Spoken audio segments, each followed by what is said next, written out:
지난해 경북에서만 26명이 숨진 산사태에 대한 감사원 보고서를 토대로 산림청의 안일했던 대응을 여러 차례 지적했었는데요. 최근 국정감사장에서 산림청장은 피해 주민과 유족께 사과하기도 했습니다. 그런데 정작 산림청이 국감에 제출한 자료에선 지난해 경북의 산사태 사망자를 13명으로 축소 보고했는데요. 실제 숨진 26명 가운데 절반은 산사태 피해자가 아니라는 겁니다. 이도은 기자가 보도합니다. 4년 전 국회로부터 산사태 취약지의 사방사업 이행률이 낮다는 지적을 받은 산림청. 하지만 산림청은 산사태 위험도가 낮은 엉뚱한 곳에서 사방사업을 벌이는가 하면 이미 사업이 끝난 지역을 취약지로 지정하는 꼼수까지 동원했다가 감사원에 뒤늦게 적발됐습니다.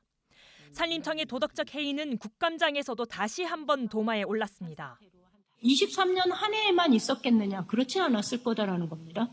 그동안 수많은 수천 건의 산사태와 그로 인한 피해를 감안한다면 저는 감사원의 감사 결과가 나왔을 때 오늘 이 국감 자리에서 산림청장님 그리고 한국치산기술협회 회장님 당연히 국민들 앞에 사과하셔야 된다고 생각합니다. 결국 산림청장과 한국치산기술협회장은 고개를 숙였습니다.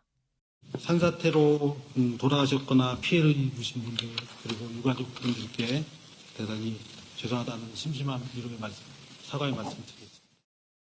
하지만 산림청이 제출한 국정감사 자료는 사과의 진정성을 의심하게 만듭니다.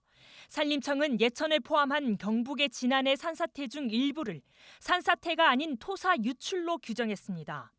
5명이 숨진 예천군 효자면 백성리와 2명씩 숨진 영주 풍기, 예천 용문, 그리고 각각 1명씩 숨진 문경 삼북과 동로의 산지 붕괴 시작점이 산이 아니라 농경지 등 인위적 개발지란 이유에서입니다. 그 결과 산림청이 인정한 지난해 경북의 산사태 사망자는 13명으로 대폭 줄었습니다. 각각 25명, 26명으로 집계한 행정안전부와 감사원의 산사태 사망자의 절반에 불과합니다.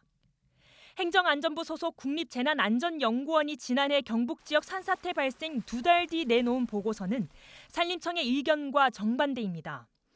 희생자 5명이 발생한 예천군 효자면 백성리는 토층이 급경사 기반암을 경계로 미끄러지며 과수원과 다수주택을 휩쓸었고 영주, 풍기, 문경, 삼북 등도 계곡 지형과 산비탈의 토층이 붕괴했다고 분석했습니다. 산사태가 맞다는 겁니다. 그럼에도 산사태를 산사태라고 인정하지 않는 산림 당국의 책임 회피가 계속될 경우 산사태 예방 대책의 실효성 자체를 의심받을 수 있다는 지적도 나옵니다.